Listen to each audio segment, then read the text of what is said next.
बाबा सिद्दीकी बोलतायत, थेट जाऊया.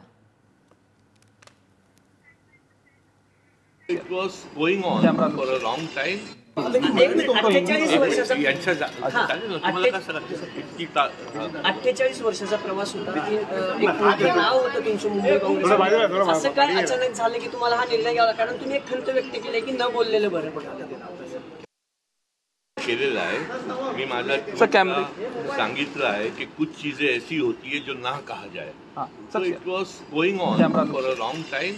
48 वर्षाचा प्रवास होता. एक नाव होतं तुमचं मुंबई काँग्रेस. असं काय अचानक झालं की तुम्हाला हा निर्णय घ्यावा, कारण तुम्ही एक खंत व्यक्त केली की न बोललेलं बरं